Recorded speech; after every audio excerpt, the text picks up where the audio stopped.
Welcome to Iona's Iotas, where the tiniest iota can make the biggest difference. Today I am joined by a very fierce, awesome lady, Katie MacDonald. Welcome, Katie. Hi. How are you doing? Love that intro. Thanks. Yeah, I've been working on it for a while. so, so today you're going to speak to us about your journey and your passions and what you do, because for the last, I don't know, like decade or so, you've been working in the music industry. And some. So I 17 years this year, Wow. amazingly. So I started working in the music industry when I was 17 years old.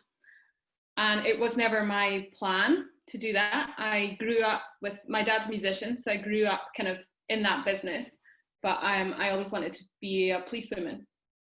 And I had this like course set for me to go on to go and study policing. And then my dad kind of said, look, I wanted to make some money before I did that. So my dad said, why don't you just come with me and you can help like selling t-shirts and things for the band. And I was like, yeah, sure. So I did it and went over to Europe with them. And then I had this kind of like pivotal conversation with my uncle where he had kind of commented that I was really enjoying being part of that kind of production side of things. And I was quite bored because I was only selling t-shirts. So I was helping people out the whole day, like polishing the drums and like sticking up signs and just getting in the way, basically. But what he said to me that night, it was just like a light bulb moment. And I think the day after that, I started researching music courses down in London and applied to there and changed everything. Just started working in the music industry full time from then. Brilliant. So did you go study in London for a while? Yeah, so I studied a music management degree, and it was only 3 years because that's the way it works down in England. But on every break, so every summer holiday and October break, I would go on tours. And so I just kept working. And then it meant that when it's such an annoying answer for people who want to get in the business, but I had all the contacts already by the time I graduated. So I was very lucky. Wow, that's amazing. So for the past 17 years then, what's been your primary role then? What's been your primary job and responsibility? So I started, so with the touring work I started doing the merchandise. And then I started working as a production assistant. So that's just kind of like helping out the tour manager, the production manager, doing lots of kind of logistics and travel planning, scheduling, that kind of thing. And from there, I moved up to, I just through another strange circumstance, was working with a band in America, and I was working as an assistant to the tour manager, and he did some things that didn't please management and got sacked. So I got his job. So this was like, I was 22 and I was in America, and I became the tour manager for this band, which was like right in at the deep end, but it was brilliant. So then I kept doing that for a few years, and I did work for loads of different bands and festivals. And then touring is quite intense. You're away from home a lot, and the band that I worked for were traveling 9 months a year. So I had this kind of urge to come home. So I went to Glasgow and got in touch with a concert promoter and had an interview, didn't get the job. But then a couple of months later, they got in touch and said, we have a job for you now. So that's where I worked for the last 8.5 years as a promoter rep. Amazing. So Yeah. you're in the back doing all the heavy grunt work and all the typing and the organizing while the concert is happening out the front. Yeah. So because of the way that I know you know that. But Yes. one of the big things about my job is that everyone thinks that it's all this like, so cool, you're like hanging out with these pop stars, and the reality is your alarm goes off at like 4:45 in the morning, and you arrive at, well, I work a lot in the Hydro in Glasgow, but you arrive at the venue at 5:30 in the morning, like half asleep. You're wearing a hard hat, high vis, surrounded by these like amazing Glasgow stage crew, and you're there till 2 in the morning the next day. There's very little of that kind of glamorous side that everyone seems to think. I mean, it's an amazing job, don't get me wrong, but it's hard work as well. Yeah, absolutely. I know you from working at the Hydro also, doing costume and wardrobe, and yeah, I'm always absolutely astounded and amazed that you are like still standing. Like at the end of the day, like when you've been working like from 5 a.m. till 2 a.m. or that kind of those kind of hours, like it's really, it's crazy, and it's not sustainable either, because you talk about how you, because you left the industry for a while and you went on a little journey, so we talk about that. Yeah, so I even since I was a child, I've been very driven and ambitious, and I've always had this kind of attitude of, I don't need any help, I can do everything myself, which I don't think is a bad thing. Like, I quite like that about myself. I'm very independent. But being in the music industry, it's a very male dominated industry, especially the live side of things. And I was finding I think I've always been taken seriously once people get to know me, but I think on first impressions, I would get a bit of maybe like prejudgment on who I was or whatever. So I always felt like I had to kind of push myself, and I've always been very ambitious with that. So being the only girl that worked for the company in the live side, I had this goal in my head of like, I want to be the first girl for this company that does arenas, and then I want to be the first girl for this company that they employ as a production manager on a festival, and all this. And this was like my goal, and I was like, once I get to the end of that, I'll have succeeded, and I don't know what I was thinking. But anyway, I ended up just saying yes to everything and really loving it and kind of thriving for a while. But then it got to a point where I was working like 80 plus hours a week. I was waking up at 2 in the morning to check my phone for emails. I work for a few people that I've worked for in the past have this kind of like, it must be now, I need the answer now, that kind of thing.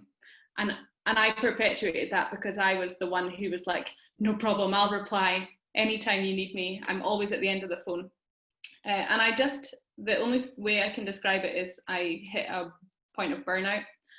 I just kind of would work these long shifts, and sometimes I would do like 3 or 4 of those in a week. And the days when I wasn't working, I just did nothing. I stayed in bed. I would maybe like drag myself to the gym and force myself to exercise, but I wasn't seeing friends. I had no social life. It was all about survival, if that makes sense, which is horrible. So so I had this kind of epiphany moment where I just couldn't take it anymore, because I would work like that for most of the year, and then I would go abroad for maybe like a month at a time. I'd go to India or to Indonesia or somewhere really far away, and I would completely remove myself from the situation, and I would find this like moment of clarity and just like release and relaxation. And I thought that that was the right thing to do. And then I'd come back refreshed, but within like weeks of going back to my job, I was back in the same cycle.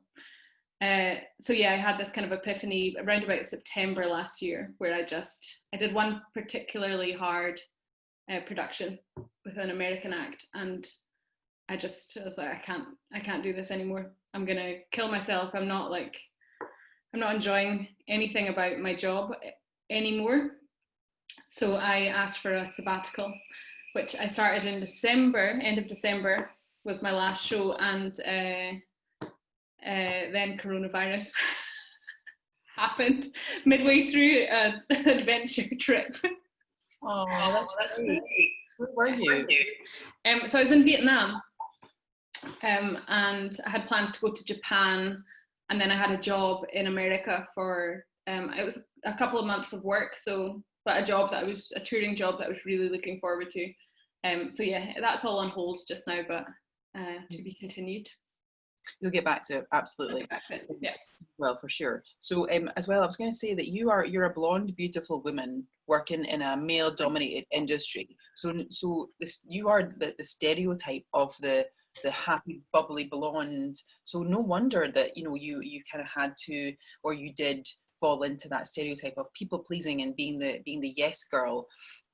And I think it's really tough because we all get given these labels and these preconceived like roles. So when we show up in an industry that's not used to having us, we all of a sudden get labeled, stereotyped. And it's really refreshing, Katie, to know you, because you have experienced this stuff, but you've also broken out of the mold. Especially when it comes to, like, I don't believe in coincidences. I believe that everything is happening for us, and I love synchronicities and noticing synchronicities.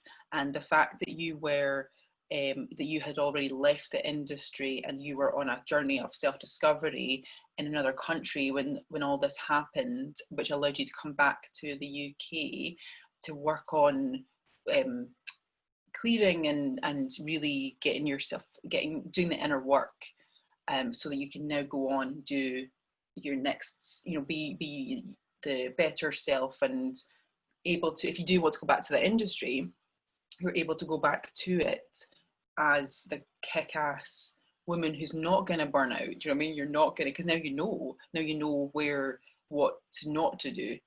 You know what I mean? Like, in terms of your hours and stuff. So what was it about the music and the job that you loved from the start, from a child? Like, what was it that kind of, obviously you grew up in it in terms of your family, but what was it that really drew you to do it as a career?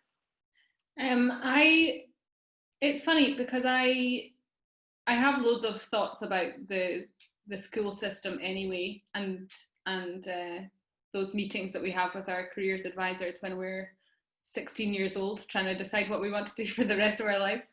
No thanks. But it's funny so just going back to that thing about the perception of me on first impressions from people, I do have to say I'm really lucky in the company that I work for at the moment. There's none of that. It all tends to come from slightly older men who are a little more set in their ways, let's say. But yeah, when I got that first job, so luckily going into that, I already knew lots of the touring crew that worked for that band anyway, and they just kind of took me under their wing. It was like being on a tour with 10 uncles.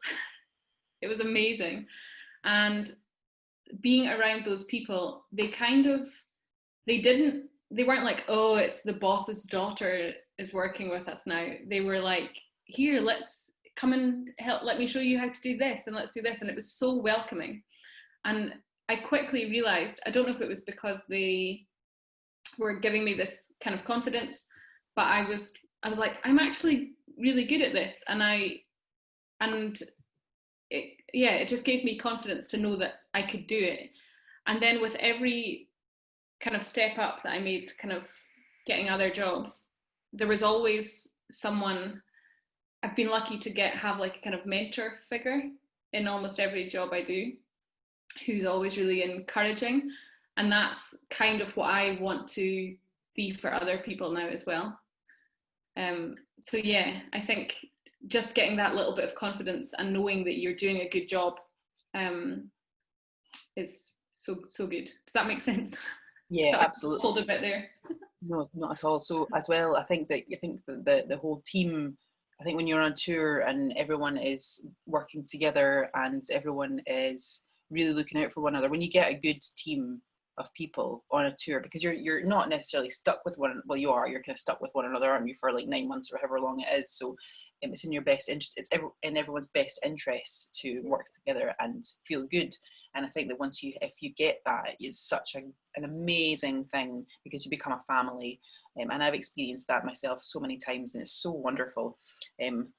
So what is your main inspiration in life then?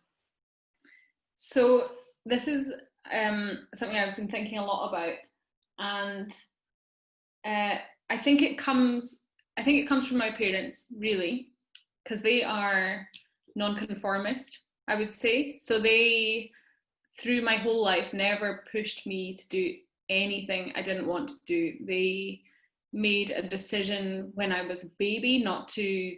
They both come from not very religious families, but families where religion was a part of life.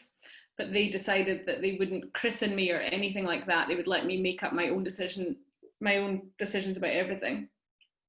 And they've always been really supportive of that. So I've never wanted to go down the kind of regular path in life. I've never felt pressured to do anything or like search for relationships and settle down and do these kind of jobs just because they make money and everything. They've always been so supportive. So I think that attitude is what's kind of inspired me to just live that kind of life myself with confidence, and kind of know that everything will work out just fine by doing that, by trusting that kind of inner, and what we've spoken about before as well, like trusting your inner being to guide you.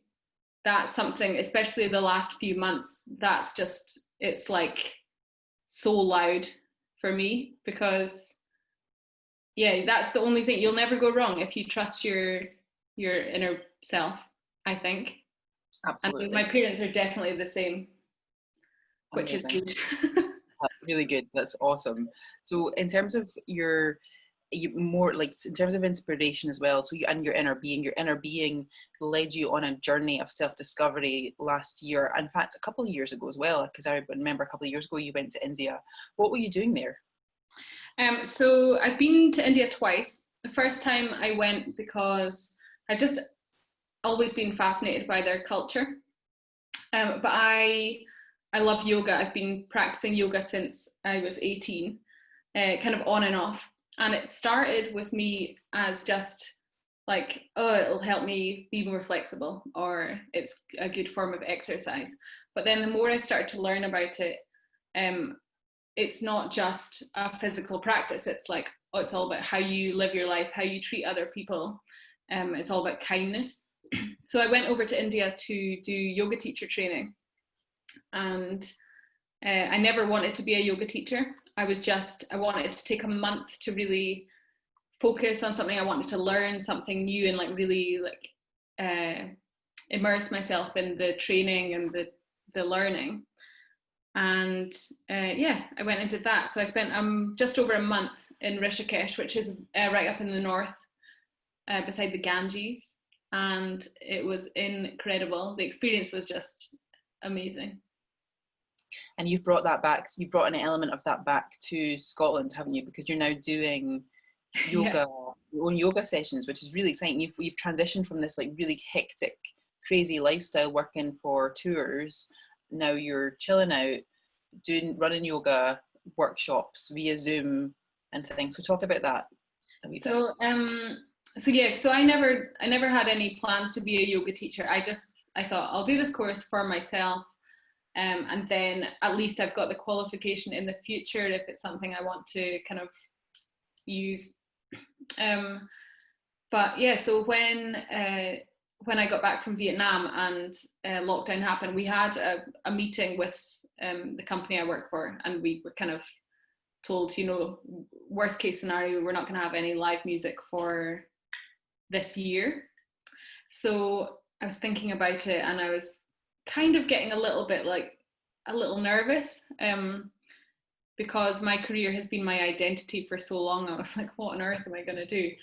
And one of my friends, James, he got in touch with me and said, can you give me some like advice on, I've got a sore back. He's like, I know you do a lot of yoga. Have you got any tips for what I can do to help it? And then I was like, well, my cousins and my sister had asked me if I would do like a little yoga class for them one morning, and I thought, oh, I could maybe do this, like just for my friends who are working from home. So I set up a Zoom link, and I did like Tuesday mornings and Thursday mornings at 8. And it was really well received by that small group of people. I think my first one, I had 5 friends in it. And then off the back of that, my cousin, she works for a gin brand, and she had been telling her boss and her colleagues that she was doing yoga a couple of mornings a week. And then they asked if I would start teaching their staff. And then my sister put me in touch with this guy that runs a gym in Glasgow, who was looking to give his clients like a little something different. So I started teaching his clients. And then off the back of that, his mum, who was in one of those classes, then has now hired me to do private sessions with her and her 2 daughters like twice a week. So it's weird, it's just evolved into this kind of new job, which is great because it gets me up very early most mornings, and it's so fulfilling. And they text me and they say, oh, I'm feeling this benefit of it, or like it's really good. So what kind of yoga is it? Is it a particular kind, or is it a mixture? So I was trained in Ashtanga, but I didn't want to teach that because it's kind of a hard one to teach when you're not in the room with someone, because there's a lot of adjustments and things to do. So I just do a kind of vinyasa hatha mix, which is very easy to guide through voice, and it's easy to give options. So I give harder, easier options. So yeah. Amazing. And I hope that I can. So it's funny, all this time away from music has really made me remember the things I love about it. And I want to go back to that job, but I want to do it more on my own terms. So far less hours, but hopefully there's a way that I can incorporate the two, so I can teach yoga a couple of mornings a week and then do my other job, and I'll figure it out. But yeah, that's what I'm aiming towards. I think that's a great idea, and I think as well that's what's needed, especially at this time. And it's amazing, isn't it? Because if this had not happened, you would still be, when you'd be traveling, but you'd be coming back soon, and you'd be getting ready to go out there and absolutely bust your guts in that industry again. And it wasn't pleasant to watch, Katie. I'm not going to lie. Like, knowing that you're absolutely like ruining you're damaging yourself working that much. And I was guilty of it too, working in the fashion industry, just like working 80 hours a week. And we get stuck in that rut because we're told that's just how it is, that's how life works. And now we're like, oh, wait a minute, like that's not actually how it needs to be. So I think it's going to be really exciting to observe you going back into the industry, making your own style of work and making up your own rules for it. And that's going to then in turn give other people permission to do the exact same thing with their job and their roles. So your freedom, in fact, is everyone else's freedom, and that's really exciting to observe and watch. Yeah, I think it's interesting because there's a lot of people who want to work in that business, and it can be quite competitive, I guess. But I think that I need to set an example that you can do it in a way that doesn't damage your health or your well-being, and then show that. I have a few kind of like not interns, but people who I help to train up, and yeah, I want to kind of create this this sense of you can do it. You don't need to be burning out all the time. I remember you used to come into my office and you'd give me different essential oils, and then you'd be like, "Are you okay?" Yeah, absolutely. Totally, just applying you full of all the oils, just be like, yeah, just relax, chill out, it's all good. Okay, so in terms of like music and yoga, what inspires you about them? Like, what is it what's your favorite music? Oh, this is the hardest question ever, because it completely depends on what I'm doing. So I love, my favorite music is I've got the music taste of maybe like a 45, 50-year-old man. So like my favorite bands are Fleetwood Mac, the Rolling Stones, the Smiths. I just don't think that modern music comes anywhere close to that. But then I can, like, if I want to feel energized, then I love like a bit of hip hop or some pop music. I like a bit of everything. But yeah, music is such a huge part of my life. There's not a day goes by that I don't listen to it. Amazing. And it's really like, I love the fact that music, like vibration, is so important to us, because we are all just essentially just, you know, frequency ourselves. So tuning into a certain type of frequency and vibration really does like lift our mood, doesn't it? And same with yoga. Like, what with yoga, do you find that it puts you in a certain state, like it puts you in a certain frequency? Yeah, so it's very much, and even the teaching yoga as well, because I thought that by teaching as frequently as I do, I might lose my own practice. But it's really interesting, even when I'm teaching and I'm describing everything as I do it, I'm still going into that kind of, like, you kind of go inwards. Does that make sense? Yes. You're working with, because yoga is all about working with the breath, and the body flows with the breath, so you become kind of almost in alignment. And I found when I was doing self practice, even when I meditate, thoughts come in and out, and I've never like found that complete stillness.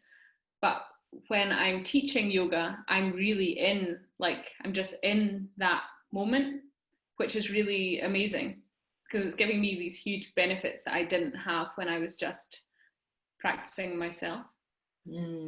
Absolutely. That's what I love about teaching. When you're teaching, you're almost learning yourself all over again. And always say to people who are worried about teaching something, I think one of the best ways to learn is to teach, because you are immersing yourself in the energy of it.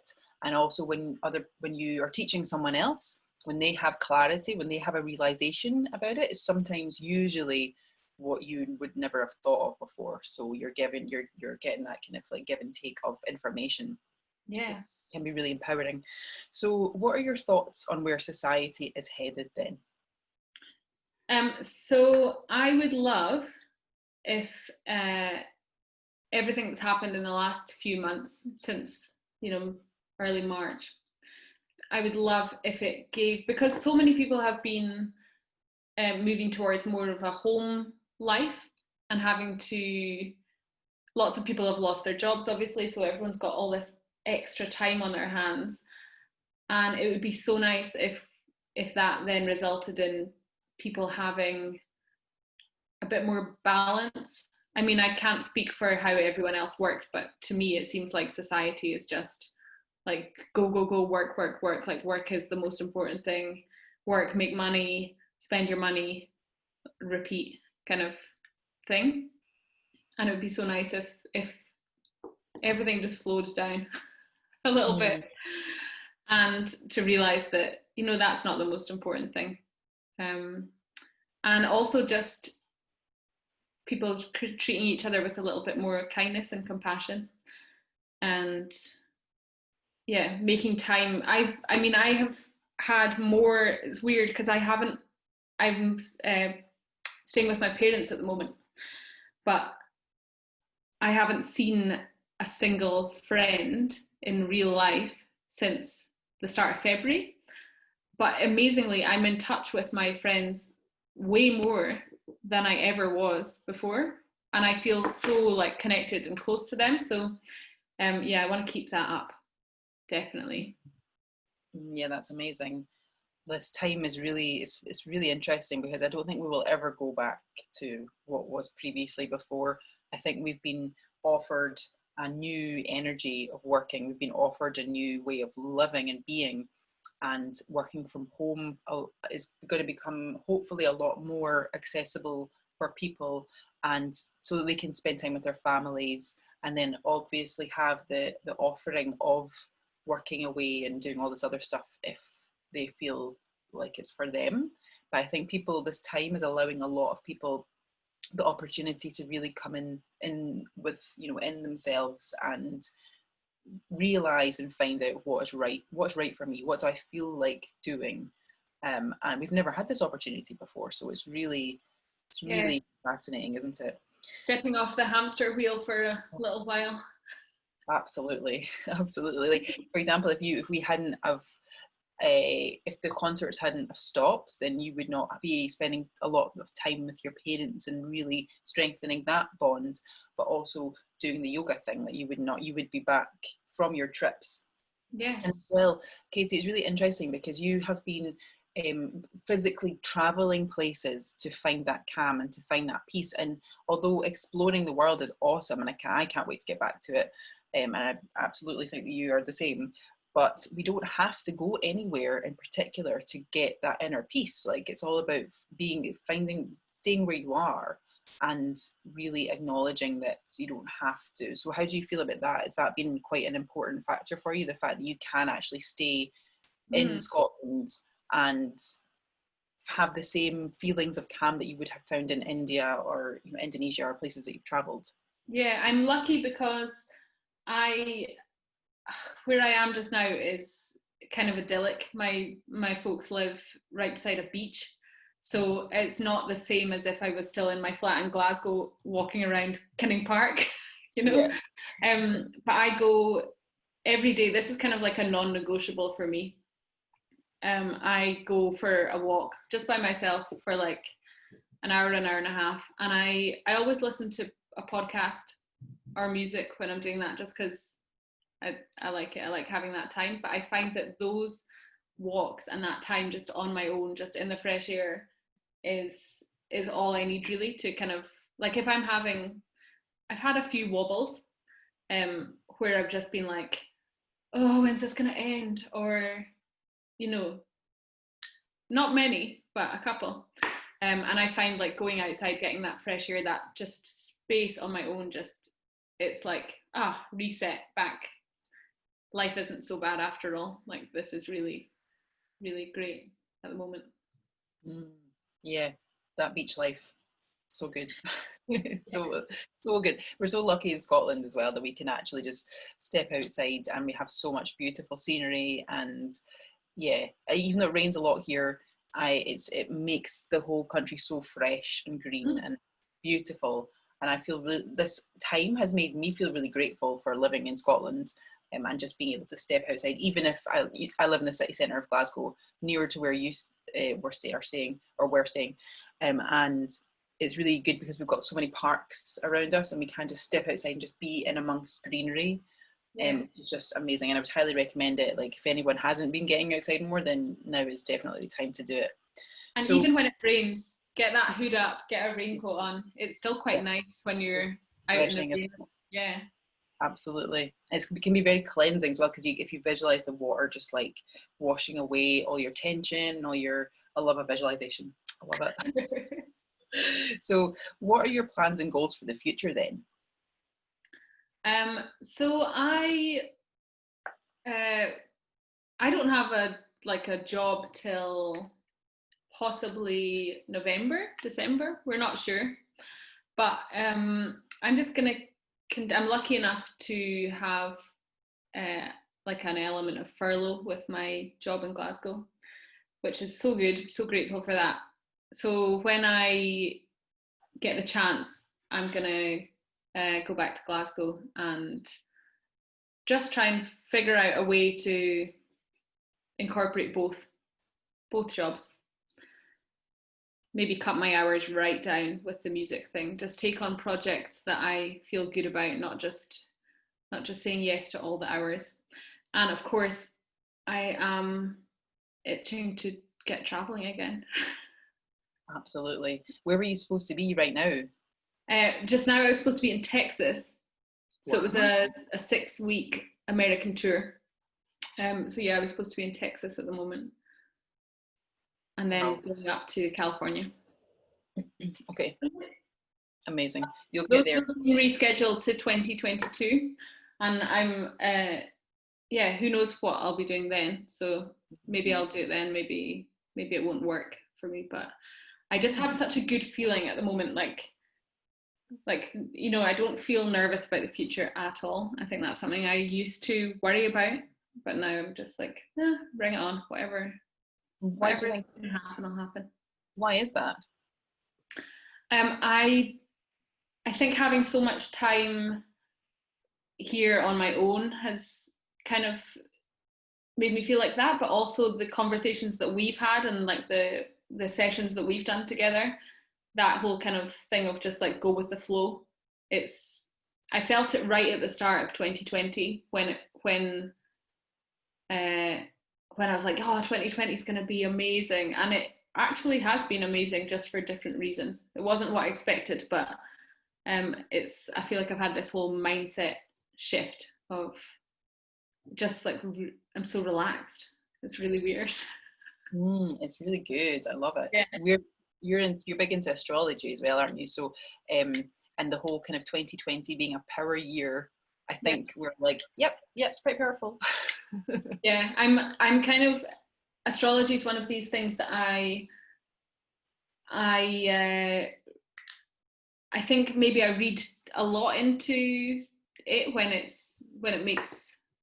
if I read something and I'm like, this is so true for my life right now. I put emphasis on it, but I'm trying not to do that so much. Well, if it makes you feel good, then I would say just, do it, go with the flow. I really enjoy like just taking in an inspired moment to check my horoscope. And more often than not, there'll be something in there that I'm like, oh my gosh, like that actually is happening today.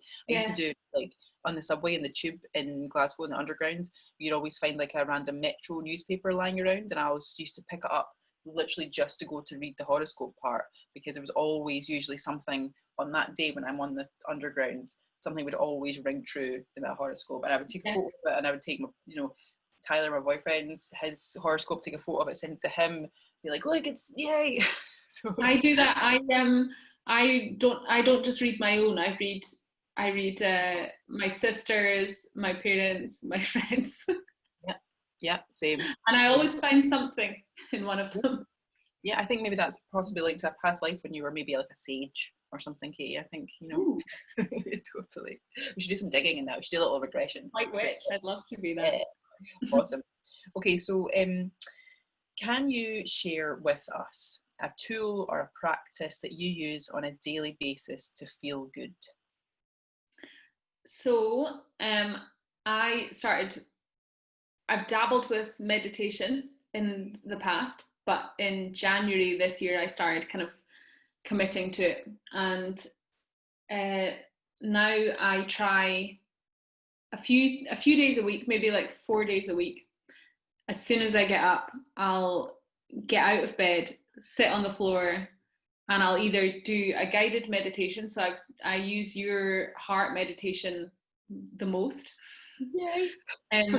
Or this, she's a yoga teacher, a Scottish yoga teacher called Steffi White. I use her guided meditation.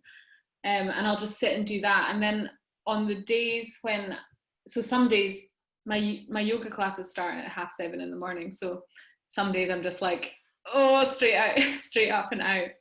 But then I'll come back to it. Yeah. Some days I'll come back to it and I'll do it like later in the day. But I also find even just going for that walk and having that time, I love my own company, so that's never been a problem, but just having that time where it's just me on my own, outside, fresh air, that's like a meditation for me as well, just having that time. So yeah, that's my tool, and it's very easy. Even if you just sit for 5 minutes, close your eyes and focus on your breath. Everyone has 5 minutes. And I would also say, controversial one, stay off social media a bit. I second that 100%. I've noticed recently I love hearing other people's opinions and views, and I love the fact that everyone feels like they have a voice and they can share it, and I think that's just amazing. But I find it so noisy sometimes. So I follow all my friends, and I want to see pictures of their amazing trips and what they're doing with their day and their kids and everything. And it got to a point a couple of weeks ago where it was just like, oh, this is just too much. So I just deleted everything. And I'll come back to it. And I use Instagram for my yoga page, but yeah, for now a break is quite nice. I'm not missing it one bit. I really second that, Katie. Like, we don't really notice how much energy we give social media and other people on social media, and social media is a wonderful tool for keeping in touch and for exploring, and especially when you want to feel good, you can use it as a tool to make yourself feel good by going onto other people's pages and seeing all their positive uplifting quotes and information, but it does have the detrimental effect of triggering people, making you feel unworthy, guilty, because this person has a beautifully curated lifestyle on their Instagram feed or their Facebook, and if you're not in a good place, then it can be very it can have a bad effect on us, absolutely. And I think that taking time off social media is such a great way to hit the reset button on your own self, and your own thoughts. And we do spend so much time on it, don't we? Like, we could literally be on it for 20 minutes and then 4 hours go by, like, easy. Yeah. Well, I've noticed I'm reading my books so much more now. But I did one thing that I did about a month ago, which was so good, was I just went through all my people that I follow, and I just kind of like went to everyone. I was like, why do I follow this person? If it, like, not my friends, but I mean other people. And I was just like, nope. So I've like totally like trimmed it down, and it's mainly positive, my feed. But yeah, break is nice. Same, it's good, isn't it? Like, people don't realize that they can actually, there's a function on Facebook to go on and you can actually not unfriend the person, but unfollow them. So if they're putting up stuff that's making you feel bad or negative or guilty in some way, then you can unfollow them so their information doesn't come up on your feed. And I think that mute feature is amazing. Yeah, nobody absolutely. knows that you've done it either. Absolutely, for sure. And like, I feel that feeling good is a really high priority. It should be a really high priority, and we have the choice in every moment of the day to feel bad or feel good. And if someone else is feeling bad, then offer them a little kind of a virtual hug and some love, but it doesn't mean that you have to feel bad. So, and I think that, like, what you're doing just now, Katie, coming in and just really doing the inner work and spending time on yourself and finding things that make you feel good is a really powerful example to set other people, especially in your colleagues in your industry and people who know you in Glasgow. So where can we find out more information about what you do, like your yoga classes and your music work and things like that? I don't have any kind of profile for my music. My personal Instagram, I used to post pictures of shows that I was proud of. But yeah, I don't really do anything with that. But I have a yoga page, and I actually can't remember the exact handle, but it's EDILS, and I think it's .yoga, or maybe it's just all one word. But that is named after Every Day is Like Sunday, which is my favorite Morrissey song. And because I love the day Sunday, that's why I called it that. Awesome. Yeah. So, and I do classes, free classes, Tuesdays and Thursdays, and they're just open to anyone. So fantastic. Yeah. So what we'll do, wants to do, they can get in touch. Amazing. Well, I'll put at the bottom of this video, I'll put the links to your feed and any information about you, and then people can contact you for the link to your classes for more information. Amazing. So any final thoughts and words before we finish? No, I think I don't know, I just feel good. Do you know what, actually, sometimes I feel I need to be mindful that not everyone is feeling good at the moment. So, loads of people are going through loads of different feelings around this kind of, there's a lot of people who are scared of the virus and what it might mean for their lives, and the shifting of going from one type of way of living to this. It all depends what point you started at when we went into this lockdown. And I think it's just important for me to be mindful that, yeah, this has worked out. I know all my plans got changed, but the end result is it's worked out really well for me, and it's been great, and I'm loving the whole experience. But I'm just trying to remember that it's not like that for everyone. Yeah, absolutely. And that's why it's so useful to know that we can access a better feeling and a better feeling thought just for 5 minutes a day by going into a wee guided meditation or doing something like yoga. These tools are so beneficial for us, and they're here for us to use. And especially someone like yourself who's offering such an amazing service such as a free yoga class, like that is so wonderful, especially for people who are still working and perhaps are working in industries that are very challenging at this time. I think having like an early morning pre-work yoga session is really beneficial. So I would, and I've done the class myself, so I would highly recommend it. It's really good fun, and you're such a great teacher, Katie. And yeah, and you're absolutely right. I think that there is a split in consciousness and humanity right now. Those who are finding this time to be really cleansing and really beneficial, and then those who are just having a really hard time. So, and I think this is why this podcast and this work is, for me, is I'm finding it very useful, so that people can be offered another point of view, a point of view where you can access better feelings and better thoughts and things. So yeah, everything that you share is just so inspiring, and it's just the tools that you've given me, and like everything that you've shared information wise, it makes me feel so good. It makes me feel so positive about the future, and I feel I'm worried about nothing. Like, does that make sense? I'm just like, life is just going to happen, and I'm going to deal with it by being my true, like, authentic self. I'm just going to go with it, and I'm not going to, I'm just saying this back to you, what you said to me, I know,